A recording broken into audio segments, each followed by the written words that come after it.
The elevator doors opened to the penthouse at exactly 9:47 a.m. Too early for Victoria Laurent to be home. Too quiet for an apartment with children. She stepped onto the Italian marble floor, her Louboutin heels making no sound. The $30 million view of Central Park stretched behind floor-to-ceiling windows, but Victoria wasn't looking at the skyline. Her eyes were fixed on something that shouldn't have been possible. Through the open nursery door, she could see them. Her twin daughters, Emma and Sophia, sat upright in their adaptive chairs, their bodies still and fragile as they had been since birth. But their faces were alive. Bright eyes. Moving lips. Reaching hands. And kneeling before them, in a simple grey uniform, was Maria. The nanny's weathered hand stretched toward the girls, her voice barely a whisper but heavy with emotion. "Yes, my darlings. You can do it. I'm right here." Victoria's $15,000 Hermes briefcase slipped from her fingers. The soft thud against marble didn't register. Her breath caught somewhere between her lungs and throat. Because what happened next shattered for years of medical certainty, $8 million in specialist consultations, and every wall Victoria had built around her broken heart. Ma, ma. The sound was fragile. Broken. Beautiful. Like glass learning to sing. Emma, her Emma, whom Johns Hopkins neurologists had declared permanently nonverbal, had just spoken her first word. Victoria's knees weakened. Her perfectly composed face cracked. For 4 years, she had been told this moment was impossible. Severe cerebral palsy. Global developmental delay. Minimal cognitive function. No speech. Ever. The best doctors in Manhattan had been clear. The specialists from Mayo Clinic had confirmed it. The experimental treatment team from Switzerland had agreed her daughters would live in silence forever. But now, in her own home, medical science was being rewritten by a 62-year-old woman who earned $18 an hour. Ma. This time it was Sophia. Her other daughter. Her other impossible miracle. Both girls were looking at Maria with eyes full of trust, love, and recognition, emotions Victoria had been told they couldn't feel, couldn't express, couldn't communicate. Maria hadn't noticed Victoria standing in the doorway. Her entire world was focused on the twins. She smiled through tears streaming down her face, her calloused fingers gently touching each girl's cheek. "Yes, my angels. Yes. I hear you. I always hear you." Then she pulled both girls into her arms and began humming a melody Victoria didn't recognize. Something foreign. Haunting. Tender. The kind of sound that carries generations of love and loss. Emma and Sophia melted into her embrace. Their small bodies, which had always been stiff and resistant with the medical staff, were relaxed. Peaceful. Home. Victoria's heart cracked open. Because the word that had just changed everything, the word that proved every expert wrong, the word that brought life back into this sterile, grief-soaked penthouse. That word wasn't for her. Her daughter's first word was "Mama." And they were calling it to the help. Victoria stood frozen in the doorway of her own home, watching a stranger hold her children, hearing them speak for the first time to someone else, and feeling something she hadn't allowed herself to feel in 4 years. She felt everything. The grief she buried when Catherine died. The guilt of treating her daughters like patients instead of people. The rage at a medical system that had stolen her hope. The shame of building walls instead of bridges. And underneath it all, a question that terrified her more than any diagnosis ever could. What had this woman done that she, their own mother, with infinite resources and desperate love, had failed to do? Maria finally looked up. Their eyes met across the nursery. And in that moment, Victoria Laurent, CEO of a Fortune 500 pharmaceutical company, master of control, builder of empires, realized she was about to learn the hardest lesson of her life. Sometimes the miracle you're searching for has been in your home all along, waiting quietly in the corner, wearing a simple uniform and carrying a gift you never thought to give. The gift of simply seeing her daughters as whole. Victoria's lips parted, but only one word came out. It cut through the sacred silence like a blade wrapped in confusion, hurt, and desperate need to understand. "What did you do?" Maria's hand stilled on the girl's.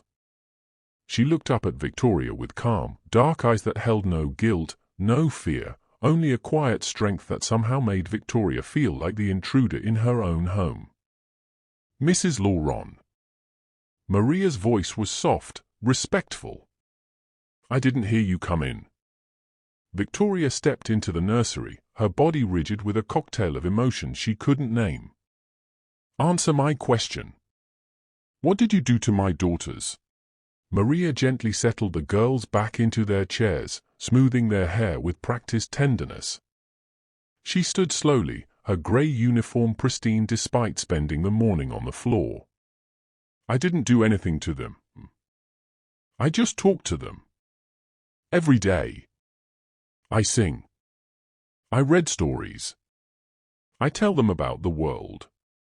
She paused, her eyes moving to Emma and Sophia with unmistakable love.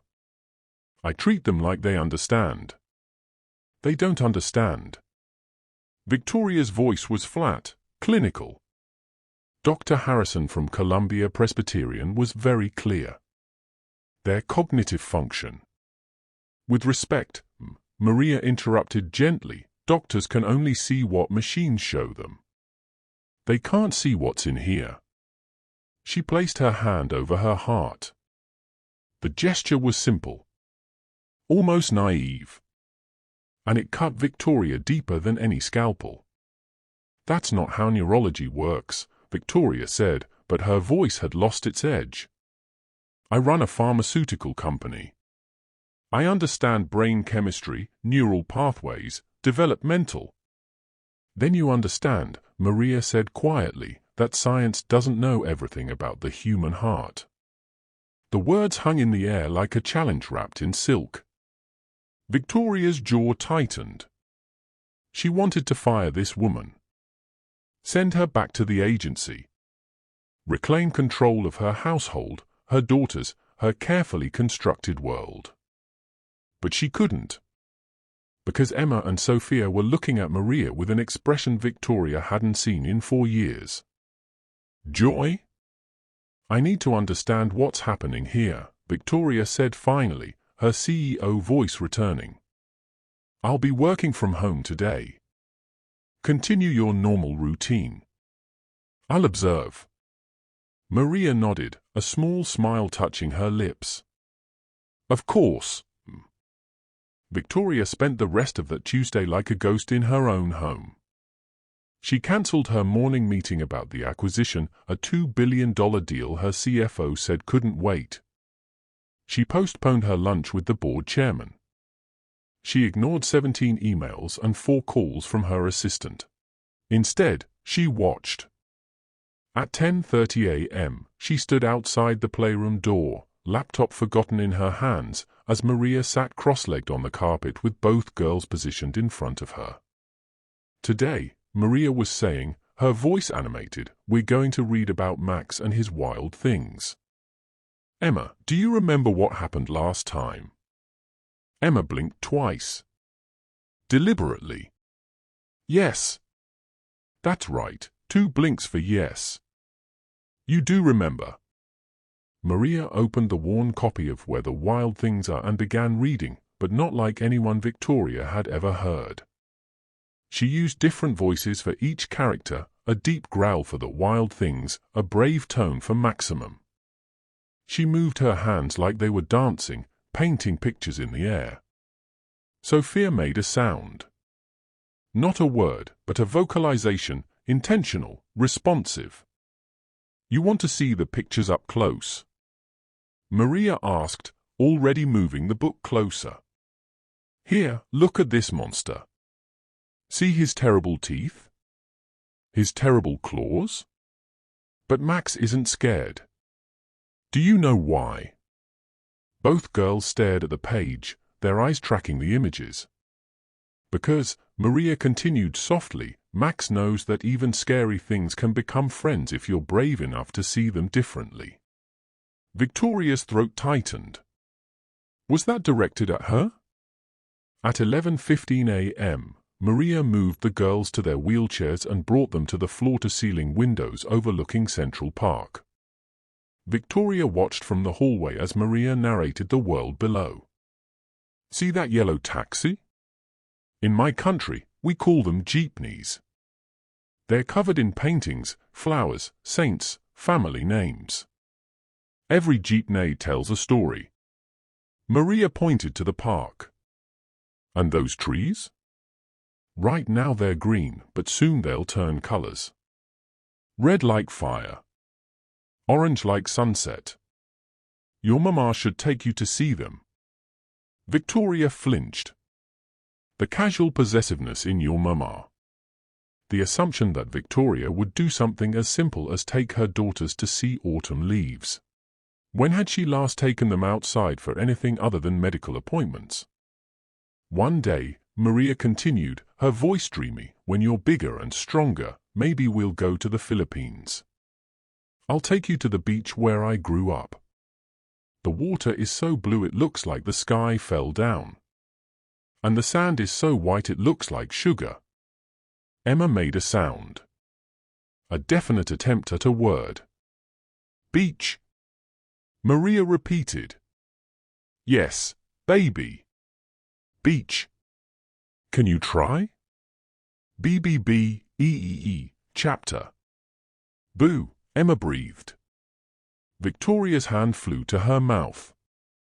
Her daughter had just attempted to imitate a sound. Attempted to communicate. The medical team had said this level of engagement was impossible. By noon, Victoria was sitting in her home office, staring at her computer screen without seeing it. Down the hall, she could hear Maria singing. Not children's songs from streaming services or educational apps. Something in another language, Tagalog, Victoria assumed, with a melody that sounded ancient and sorrowful and beautiful all at once. The singing stopped. Victoria heard Maria's voice, clearer now. Okay, my darlings, lunchtime. Let me get your mama to help. Footsteps approached. Victoria looked up to find Maria in the doorway. Mrs. Laurent, would you like to join us for lunch? Maria's tone was respectful but warm, like she was inviting Victoria to participate in her own daughter's lives. Victoria started, then stopped. When was the last time she'd had lunch with Emma and Sophia? Really sat with them, not just watched nurses feed them while she answered emails. Yes. I'll come. The dining area had been transformed. Maria had moved the girls' adaptive chairs to the table and set 3 places, one for her, one for Victoria, and shared bowls for the twins. Soft music played from a small speaker. The curtains were open, filling the room with natural light. It looked like a home. Not a medical facility. I made lugor, Maria said, bringing out bowls of rice porridge. It's Filipino comfort food. Good for building strength. She settled into the chair between the girls and began the feeding process Victoria had watched dozens of times. But this was different. Maria talked constantly. Emma, this spoonful is for you. Open wide. Good girl. Now, Sophia, your turn. See how creamy it is? My Lola, my grandmother, used to make this for me when I was sick. She said it had healing magic in it. Magic isn't real, Victoria said automatically, then immediately regretted the harshness. Maria smiled without offense. Maybe not the kind in books, but love? Love is its own kind of magic. Emma turned her head toward Victoria. Really turned it, with intention and focus. Her mouth opened, and a sound emerged that made Victoria's world stop spinning.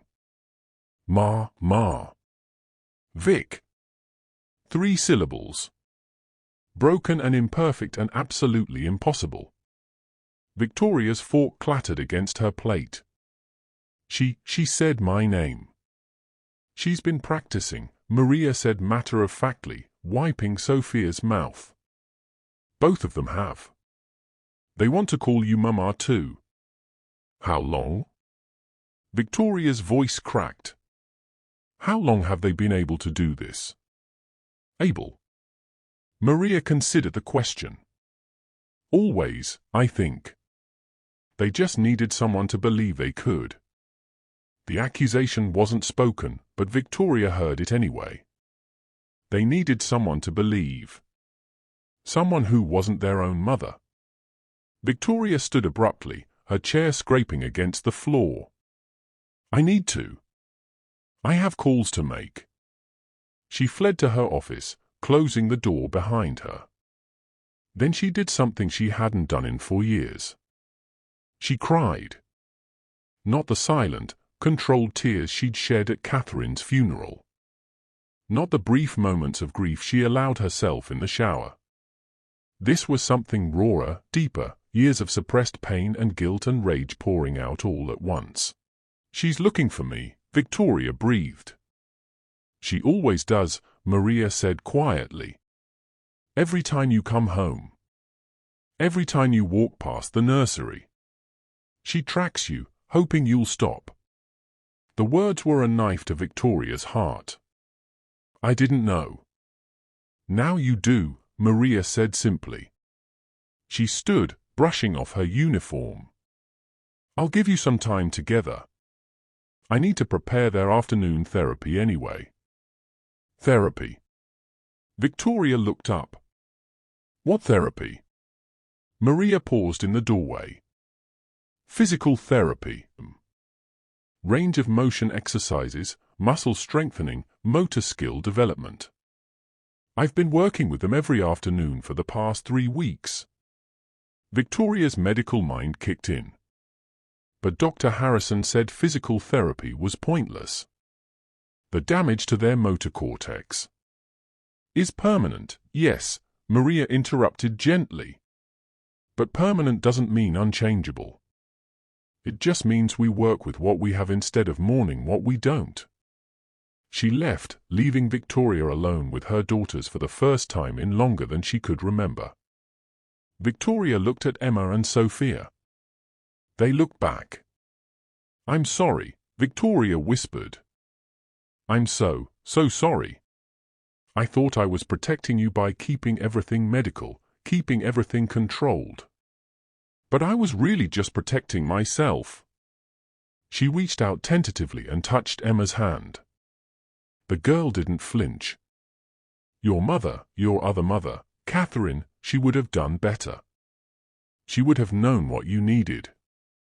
Sophia made a sound. Sharp, insistent. Victoria looked at her. What is it, sweetheart? The girl's eyes moved deliberately. Left. Right. Left again. Some kind of pattern Victoria couldn't decode. Then Victoria remembered, Maria said they have a language. She thought about what Maria had taught her. Blinking for yes and no. Eye movements for attention. But there was something else here, something more complex. Are you trying to tell me something? Victoria asked. 2 blinks from Sophia. Yes. I don't understand yet, baby. But I'm going to learn. I promise. I'm going to learn everything. Emma's hand moved slightly, trembling with effort until her tiny fingers wrapped around Victoria's thumb. The touch was electric. Real. Her daughter was choosing to hold her hand. Victoria stayed there on the carpet, designer suit ruined, makeup streaked, billionaire CEO reduced to a mother who finally, finally understood what she'd been missing. Later that afternoon, Victoria found Maria in what she'd assumed was a storage room but was apparently set up as a makeshift therapy center. Yoga mat on the floor. Soft cushions. Resistance bands. A sound system playing gentle instrumental music. "This is where you bring them?" Victoria asked from the doorway. Maria looked up from where she was arranging cushions. "Yes.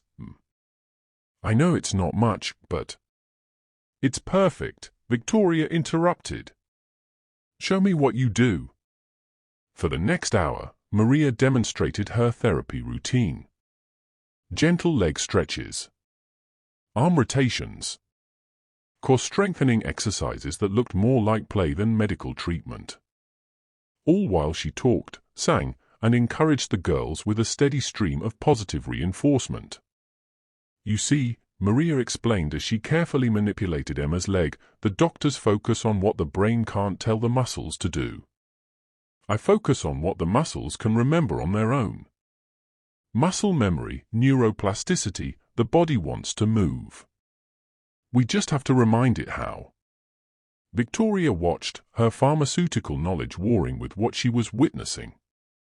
But their MRIs show significant damage to the motor cortex. The neural pathways are damaged, yes, but not destroyed. Not completely. Maria switched to Sophia. "The brain is amazing, Mrs. Laurent. It finds new paths when old ones are blocked. But it needs encouragement. Hope. Love." "Love isn't a medical treatment," Victoria said, but her voice lacked conviction. Maria looked up at her. "Isn't it? You make medicine for the brain, yes? Chemicals that change how neurons fire, how synapses connect." "Yes." "What is love but another chemical? Oxytocin. Dopamine. Serotonin. All the things that make the brain work better, feel safer, heal faster." Maria smiled. "I'm just administering a different kind of prescription." Victoria had no response to that. Because Maria was right. Scientifically, frustratingly, beautifully right. "Teach me," Victoria said again. "Everything. The exercises, the communication, all of it. I want to do this with them." Maria's face lit up. "Of course. But first, you should change clothes.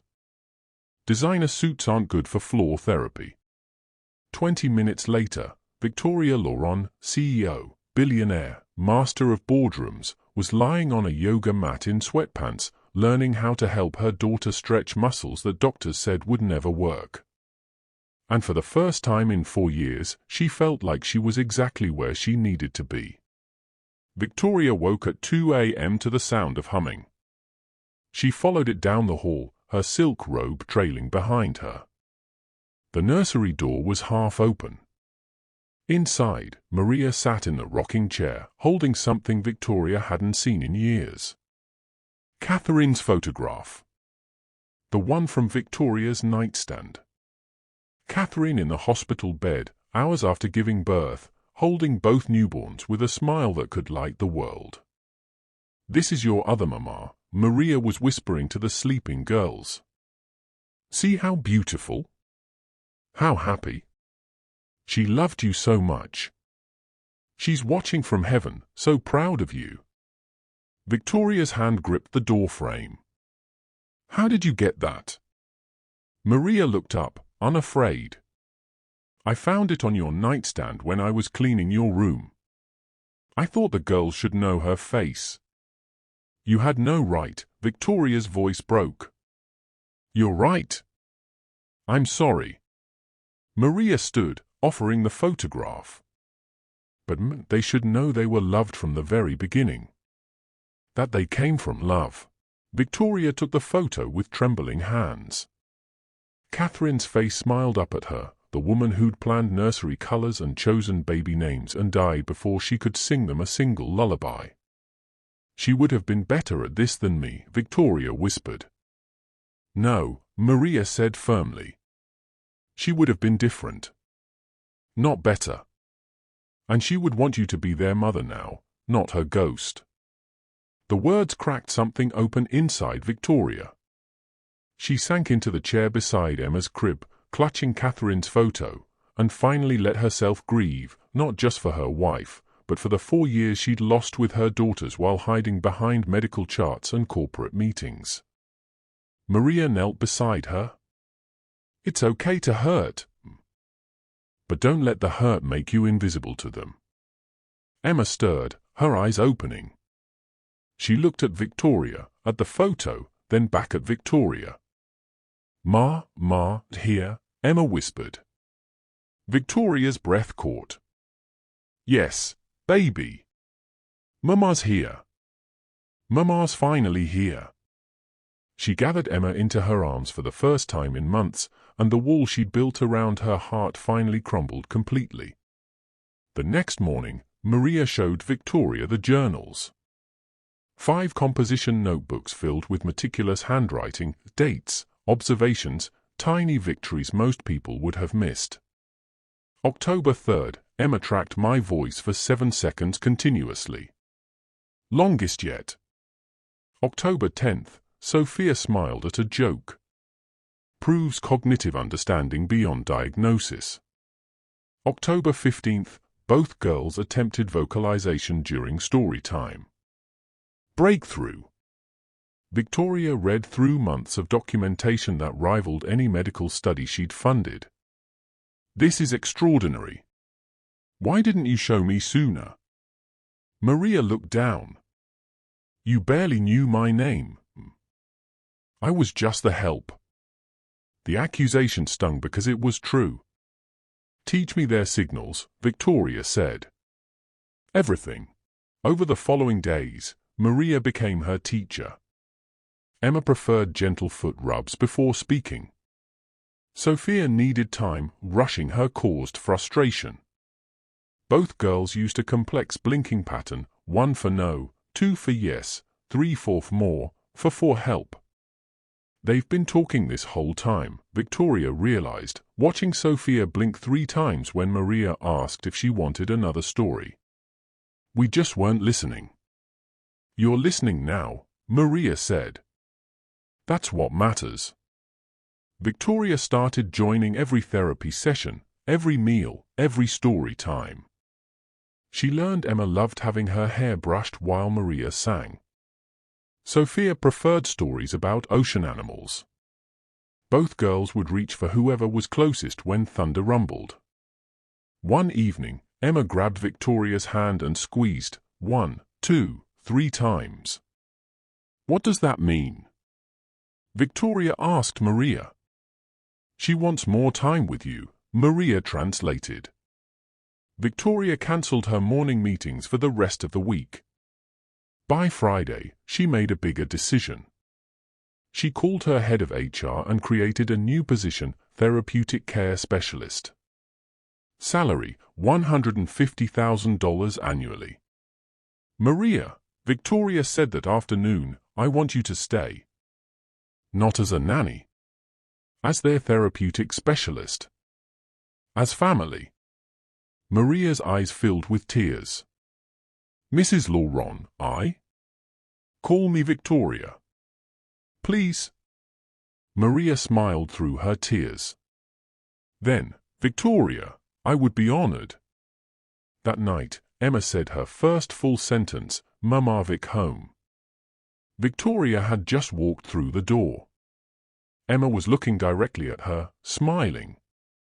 Victoria dropped everything and ran. 3 weeks later, Victoria sat in her company's glass conference room, surrounded by board members debating a $2.3 billion pharmaceutical acquisition. The neurological division alone would increase our market share by, her CFO was saying. Victoria's phone buzzed. A text from Maria, Sophia just said I love you. Thought you'd want to know. Victoria's heart stopped. Sophia. Her quieter daughter. Speaking love. Victoria? The board chairman's voice cut through her thoughts. Your vote. She looked around the table. 12 executives waiting for her decision on a deal that would define her company's future. Stock prices. Shareholder value. Market dominance. And none of it mattered. I abstain, she said, standing. Martin will cast my proxy vote. I have to go. You can't leave in the middle of. Watch me. She walked out of her own board meeting, leaving 12 shocked faces behind. The drive home usually took 30 minutes. Victoria made it in 18. She found Maria and the girls in the playroom, sunlight streaming through the windows. When Sophia saw her, the little girl's face broke into a smile. Mama Vic, Sophia said clearly. Victoria crossed the room and knelt, gathering both daughters into her arms. Say it again, baby. Please. Love you, Sophia whispered. Victoria looked at Maria through tears. Thank you. Thank you for giving them back to me. I didn't give them back, Maria said softly. They were always yours. You just had to come home. Dr. Harrison arrived Thursday at 10 a.m. sharp for the quarterly evaluation, his medical assistant wheeling in equipment. Mrs. Laurent, he greeted her formally. I understand you've cancelled our last 3 scheduled appointments. We've been busy, Victoria said, not apologizing. He set up his examination station in the living room, stark and clinical against the now colorful, lived-in space. Maria brought the girls out in their wheelchairs. Dr. Harrison began his standard assessment. Patient 1, Emma Coleman Laurent. Age for years, 7 months. Can you follow my finger with your eyes? Emma ignored him. She was looking at Maria. The patient seems unresponsive to, Dr. Harrison started noting. Ask her nicely, Victoria interrupted. Her name is Emma. Use it. Dr. Harrison frowned but complied. Emma, can you follow my finger? Emma followed it perfectly, then blinked twice. What was that? Dr. Harrison asked. She said yes, Maria explained. 2 blinks means yes. That's not standard medical assessment. Watch. Maria knelt by Emma. Baby, can you say hi to Dr. Harrison?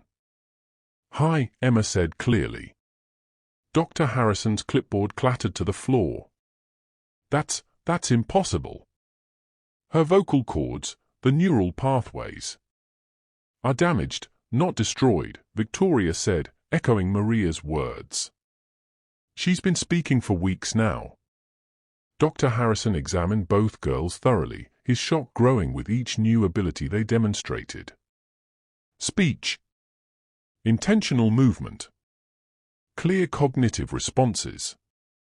This is unprecedented, he finally said. I need to study this. Document the methodology. We could develop a new therapeutic protocol. No, Maria said firmly. Everyone turned to her. Dr. Harrison looked confused. These girls aren't a protocol, Maria said. They are not a study. What they needed was love and patience, not another medical procedure. You can't replicate that in a lab. But the scientific community will have to find their own miracles, Victoria finished.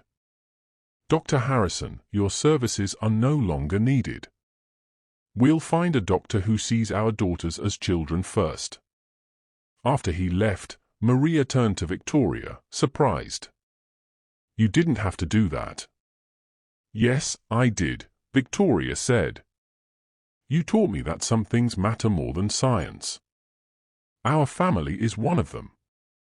That evening, all 4 of them, Victoria, Maria, Emma, and Sophia, had dinner together at the table. Not as employer and employee. As family.